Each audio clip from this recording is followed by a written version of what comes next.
पाकिस्तान के हाथ में कटोरा। ये तो भारत की नरेंद्र मोदी सरकार ने पाकिस्तान के हाथ में बहुत पहले ही थमा दिया था, लेकिन अब बारी बाल्टी की है। जी, पाकिस्तान के हाथ में बाल्टी थमाने का नंबर आ गया। पाकिस्तान ने भारत की नाक में खूब दम किया हुआ है। अपनी करामातों से भारत को बहुत तंग किया है, जबकि वो भारत ही है जिसने अपने कड़े एक्शंस के बल पर पाकिस्तान को यहां तक पहुंचा दिया।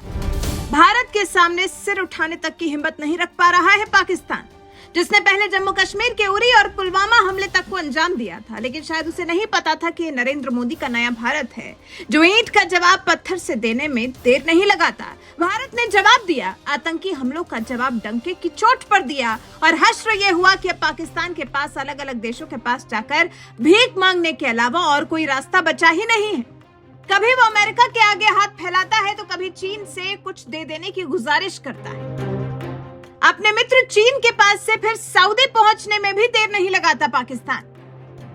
हालांकि ये देश थोड़ी बहुत मदद कर भी देते हैं तो फिर पाकिस्तान झटपट वो पैसा खत्म कर देता है और फिर अपने उसी हाल पर पहुंच जाता है। लेकिन इस बार भारत ने पाकिस्तान के हाथ में बाल्टी थमा देने का मन बनाया है। जी, हमारा ये बार बार कहना आपको अजीब जरूर लग सकता है, लेकिन ये सच होने जा रहा है। और तो और पाकिस्तान ने तो इसके लिए भारत के सामने गिड़गिड़ाना भी शुरू कर दिया है। अब आप सोच रहे होंगे कि भला हमने ऐसा क्या कर दिया है पाकिस्तान के साथ जो अब नौबत कटोरे से सीधा बाल्टी पर आ गई है। दरअसल भारत ने मन बना लिया है कि वो जल्द ही पाकिस्तान के साथ अपने जल समझौते को खत्म करने जा रहा है। जी, भारत के खिलाफ आतंकी वारदातों को अंजाम देने से बाज नहीं आने वाले पाकिस्तान की कमर तोड़ने की भारत ने इस बार ठान ली है।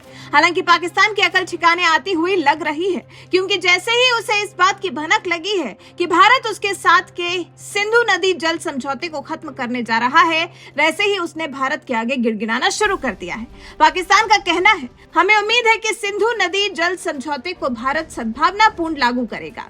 लेकिन इस अपील के साथ भी पाकिस्तान ने अपनी हरकतों पर लगाम नहीं लगाई, बल्कि उसने तो कश्मीर के किशनगंगा और रतले पनबिजली परियोजनाओं को लेकर हेग स्थित स्थायी मध्यस्थता अदालत में सुनवाई के लिए याचिका दायर कर दी। लेकिन भारत ने भी इसे अवैध बताते हुए कार्रवाई में हिस्सा लेने से साफ इनकार कर दिया है, जबकि अदालत पाकिस्तान की अपील पर सुनवाई की रुचि दिखा रही है। भारत के विदेश मंत्रालय के प्रवक्ता अरिंदम बागची ने कहा, भारत को अवैध और समांतर कार्यवाहियों को मानना या उनमें हिस्सा लेने के लिए मजबूर नहीं किया जा सकता है, जो संधि में उल्लेखित नहीं है।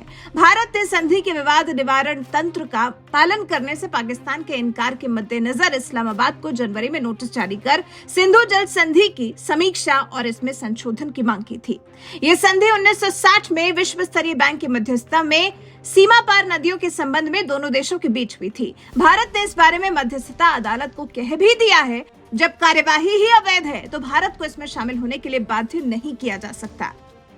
अब भारत के ऐसे रुख के बाद पाकिस्तान को कोई रास्ता नहीं सूझा तो फिर भारत के आगे सिंधु जल समझौते को लेकर गिड़गिड़ाने लगा है। वैसे भारत और पाकिस्तान के बीच सिंधु और उसकी सहयोगी नदियों पर पनबिजली परियोजनाओं को लेकर हमेशा विवाद रहा है। पाकिस्तान की शिकायत है कि भारत सिंधु नदी पर जो बांध बना रहा है उससे उसके यहाँ पहुंचने वाले पानी में कमी आएगी, जबकि उसकी 80% खेती की सिंचाई इसी नदी पर निर्भर है। लेकिन अब भारत ने मन बना लिया है और पाकिस्तान के सामने भारत के सामने गिड़गिड़ाने के अलावा कोई और रास्ता बचा ही नहीं है। तो इससे तय हुआ कि भारत ने पाकिस्तान के हाथ से कटोरा हटाकर उसे बाल्टी थमा देने का काम किया है। वैसे क्या है सिंधु नदी जल विवाद? भारत और पाकिस्तान ने कई साल चली बातचीत के बाद सितंबर 1960 में वर्ल्ड बैंक की मध्यस्थता में सिंधु ताज समझौता किया था। तब भारत के प्रधानमंत्री रहे जवाहरलाल नेहरू और पाकिस्तान के तत्कालीन नेता जनरल अयूब खान ने कराची में हुए इस समझौते पर हस्ताक्षर किए थे और ये उम्मीद जताई थी कि ये समझौता दोनों देशों के किसानों के लिए खुशहाली लाएगा और शांति स्थापना में मददगार होगा। हालांकि इस समझौते से न तो खुशहाली ही आई और पाकिस्तान जब तक अपनी आतंकी गतिविधियों पर लगाम नहीं लगाता तब तक तो दोनों देशों के बीच में शांति स्थापित करने का सवाल भी नहीं उठता। वैसे जिस तरह से भारत ने पाकिस्तान के हाथ में इस बार बाल्टी थमाने का काम किया है, पाकिस्तान की कारगुजारियों पर उसको एक झटका देकर जिस तरह से उसे घुटनों पर लाने का काम किया है, इस बारे में आपका क्या कुछ कहना है? अपनी राय हमें कमेंट कर जरूर बताएं।